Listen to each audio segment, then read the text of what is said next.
Amazon R মিছিপিপি সবচেয়ে ওয়াৰ্ল্ডৰ ডাঙৰ আৰু দীঘল নদী যদি কন্ট্ৰোল হ'ব পাৰে আমি ব্ৰহ্মপুত্ৰ কন্ট্ৰোল কৰিব নোৱাৰো নেকি যাৰ কাৰণে ইয়াতে মোহাম্মদ সাদুল্লাহ পহিলা প্ৰথম প্ৰধানমন্ত্ৰী হল হয় তোমালোকৰ মানে পিছত মানে আইন থাকিব কিন্তু আইনে তোমালোকক ছুব নোৱাৰে একদম মানে আমাৰ মুখ্যমন্ত্ৰী মাননীয় মুখ্যমন্ত্ৰী এইবিলাক মানুহক আমাৰ মানে চাহ জনগোষ্ঠী মানুহ আদিবাসী মানুহবিলাকে মাটিৰ পট্টা দিবৰ কাৰণে এনেকুৱা কৰিছে এইটো কৰিছে ইফালে এভিকশ্যন কৰিছে আকৌ আমাৰ আদিবাসী চাহ জনগোষ্ঠীৰ লোকসকলক লাইন কোৱাৰ্টাৰতে হওক গাঁৱতে হওক বস্তিতে হওক প্ৰায় উচ্ছেদ কৰা দেখিব পোৱা গৈছে এই ক্ষেত্ৰত আপুনি কি ক'ব বিচাৰিব এইটোতো বহুত ডাঙৰ কথা এতিয়াতো ৰজা মহাৰজা নাই ন এই কোম্পানীবিলাকক ৰজা মহাৰজা বনালে সেইটো হ'ল মানে the Government of India Act 1935ৰ কথা যাৰ কাৰণে নেতাজী সুভাষ চন্দ্ৰ বসু কংগ্ৰেছ মানে আজাদ হিন্দ ফৌজ গঠন কৰিবলৈ গুচি গ'ল আচলতে ইয়াতে হেৰি হ'ল অপশ্যন দিলে মানে ৰাণী ভিক্টোৰিয়াৰ ৰাজধানীৰ দৰবাৰত মানে এখন আইন বনিলে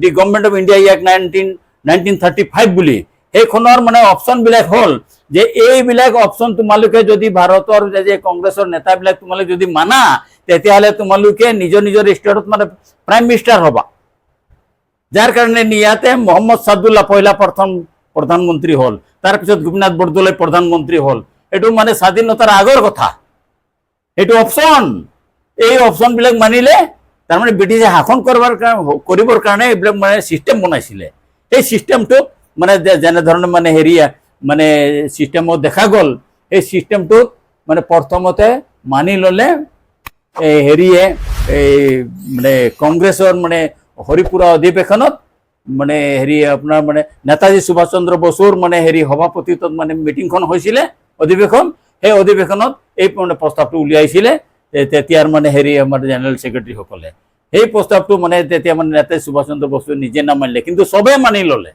নিজে সভাপতিয়ে নামানিলে মানে সেইটো আৰু তেওঁ ওলাই কংগ্ৰেছ ত্যাগ কৰি মানে আজাদ হিন্দ ফৌজ গঠন কৰিবলৈ গুচি গ'ল এই সময়ত হ'লে যে পলা হ'ল মানে প্ৰধানমন্ত্ৰী হ'বা তাৰপিছত তোমালোকে প্ৰাইভেট ছেক্টৰ পাবা প্ৰাইভেট ছেক্টৰবিলাকত তোমালোকে হাজাৰ হাজাৰ বিঘাৰ জমিন তোমালোকে ফাৰ্ম খুলিব পাৰিবা যি প্লেণ্টেশ্যন কৰা যিয়ে কৰা ইণ্ডাষ্ট্ৰি কৰা তোমালোকে তাত ৰজা নিচিনা থাকিবা হয় তোমালোকৰ মানে পিছত মানে আইন থাকিব কিন্তু আইনে তোমালোকক ছুব নোৱাৰে কিন্তু তোমালোকে ৰজাৰ নিচিনা থাকিব কেৱল মাত্ৰ তোমালোকৰ মূৰত মানে মানে ৰজাৰ মুকুট নাথাকে কিন্তু ৰজাৰ নিচিনা তোমালোকে শাসন কৰিব এনেধৰণৰ আইনটো মানি ল'লে কোনোবাই যাৰ কাৰণে এই আইনটোৰ কাৰণে আজি বাগানবিলাকত প্ৰাইভেট ছেক্টৰ হ'ল আৰু তেওঁলোকৰ বাপবিলাকেও কিনা নাই এইটো মই চেলেঞ্জ কৰি কৈছো এই যে এই মাটিবিলাকৰ ওপৰতে আজি তেওঁলোকে আজি ৰজাৰ নিচিনা কৰিছে আৰু এক শ্ৰেণীৰ মানুহবিলাকক তাৰ শ্ৰমিকসকলক গোলামৰ নিচিনা কাম কৰিছে আৰু 1 কঠা বা 1.5 কঠা মাটিত মানে বহি থকা মানে শ্ৰমিকসকলক তেওঁলোকৰ মানে যিটো ঘৰ ভেটিটো এই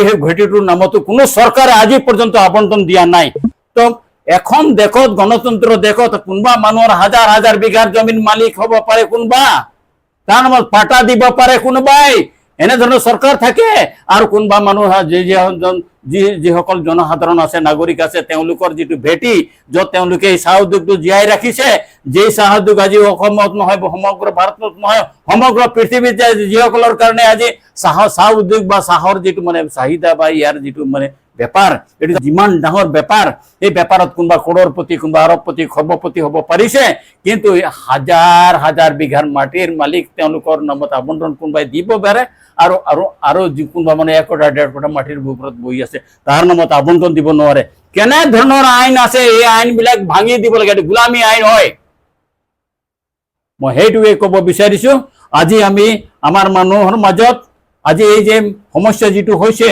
মাটি বাড়িৰ হৈছে মাটিৰ নামত আজি কিমান যুগৰ পৰা আমাৰ মানুহবিলাকক এছটি দিম আমুক দিম আৰে যিটো নোৱাৰে সেইটো কৈ দিব লাগে দিম বুলি কয় সেইটো কেৱল মাত্ৰ ইলেকশ্যন প্ৰপগণ্ডা হয় আৰু আমি কি বুজিম ইলেকশ্যন প্ৰপগণ্ডাৰ নামত আৰু অন্য কথা বুজিব নোৱাৰো ইয়াতে 2 নম্বৰ হ'ল এতিয়া আমাৰ মানুহক মানে মাটিৰ পট্টা দিব লাগে ৰেডিঅ' হওক ছ'চিয়েল মিডিয়াতে হওক মানে টিভিত হওক একদম মানে আমাৰ মুখ্যমন্ত্ৰী মাননীয় মুখ্যমন্ত্ৰী এইবিলাক মানুহক আমাৰ মানে চাহ জনগোষ্ঠী মানুহক আদিবাসী মানুহবিলাকে মাটিৰ পট্টা দিবৰ কাৰণে এনেকুৱা কৰিছে এইটো কৰিছে ইফালে এভিকশ্যন কৰিছে আকৌ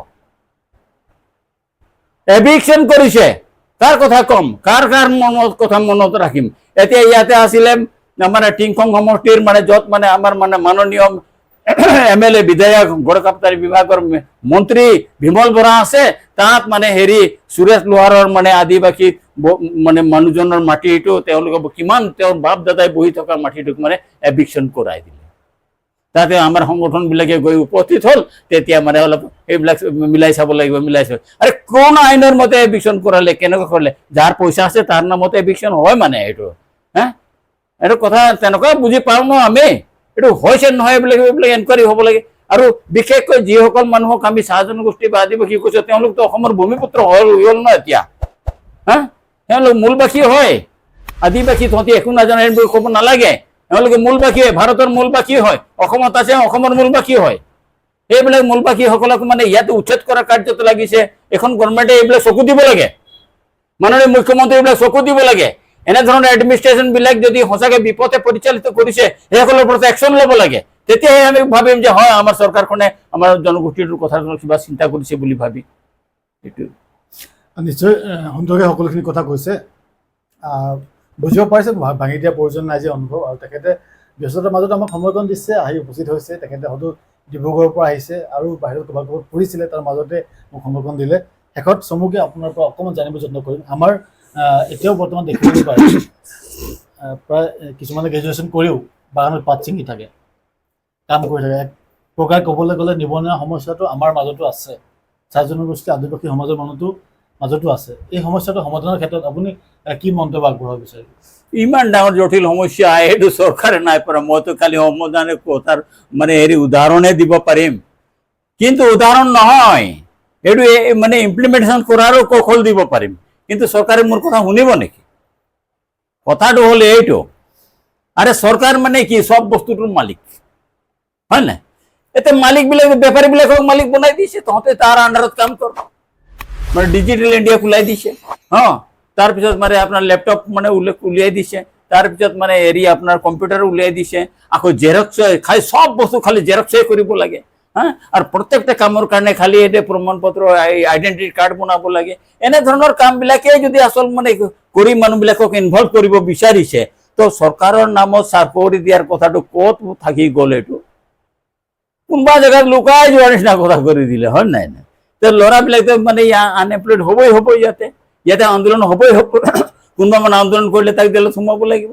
এনেকুৱা কামবিলাক যদি চলি থাকে, ক'ত নিবনুৱা সমস্যা মানে হেৰি আপোনাৰ দূৰ হ'ব? তাৰ কাৰণে প্ৰজেক্ট লাগিব, ডাঙৰ প্ৰজেক্ট লাগিব, ডাঙৰ মানে আপোনাৰ প্লেনিং লাগিব, যি প্লেনিঙৰ যোগেদি মানে আমাৰ লাখ লাখ ল'ৰাক মানে আমি নিয়োগ কৰিব পাৰোঁ। তেনেধৰণৰ মানে প্ৰজেক্টবিলাকতো অসমত মানে অসমৰ নিচিনা হ'ব, বিহাৰৰ নিচিনা হ'ব, বেংগলৰ নিচিনা হ'ব।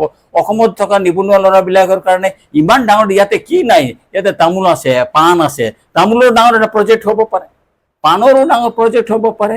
চাইণ্টিষ্টবিলাক কিহৰ কাৰণে আছোঁ, হয় নাই? খালি বানপানী হ'ব লাগে, আৰু বানপানীৰ নামত মানে হ'লে মানে নগৰ চহৰ ডুবি যাব লাগে, আৰু তাৰ নামত আহি মানে চেণ্ট্ৰেলৰ পৰা ৰিলিফ আনিব লাগে, আৰু আমি মন্ত্ৰী মুদাগৰ মিলি এইবিলাক মানে বিতৰণ কৰাৰ নামত মানে পলিটিকেল মানে ইছ্যু বনাব লাগে, যে আমুক মন্ত্ৰী আহিছিলে, আমুক MLA আহিছিলে, আমাৰ এইটো কৰিলে, সেইকাৰণে আমি মানে সকাহ পালোঁ, এই ধৰণে। কিন্তু ইয়াৰ এটা পাৰ্মানেণ্ট যদি আমাজন আৰু মিছিছিপি সবচে ৱৰ্ল্ডৰ ডাঙৰ আৰু দীঘল নদী যদি কণ্ট্ৰল হ'ব পাৰে, আমি ব্ৰহ্মপুত্ৰ কণ্ট্ৰল কৰিব নোৱাৰোঁ নেকি?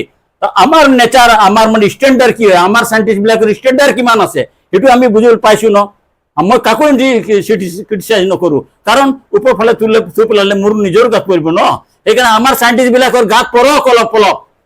আমাৰ চাইণ্টিষ্টবিলাক নিজাববীয়া কথা কিছুমান চিন্তা কৰক, অসমীয়া জাতিৰ কথা চিন্তা কৰক, অসমীয়া জাতিক ৰক্ষা কৰাৰ কথা চিন্তা যদি কৰে, তো ব্ৰহ্মপুত্ৰক নিয়ন্ত্ৰণ কৰাৰ কথা চিন্তা অলপ কৰিলে তেওঁলোক মানে কেনেধৰণে নিয়ন্ত্ৰণ কৰিব পাৰে, তেনেকুৱাৰ ওপৰতে অসমখন আৰু অলপ প্ৰগতি হ'ব, নহয় জানো?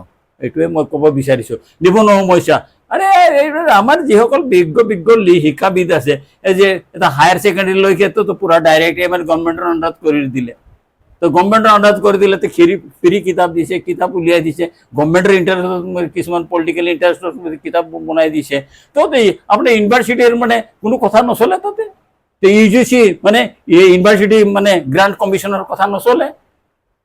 তো শিক্ষাৰ মানে যিটো ব্যৱস্থা, এই শিক্ষা ব্যৱস্থাটো মানে অলপ স্বতন্ত্ৰীয় হ'ব লাগে, এইটো স্বাধীন থাকিব লাগে শিক্ষাত। তাতে ৰাজনৈতিক মানে চৰকাৰৰ কোনো মানে প্ৰভাৱ পৰিব নালাগে, তেতিয়াহে মানে শিক্ষাবিদসকলে নিজৰ কাম কৰিবলৈ পাৰিব।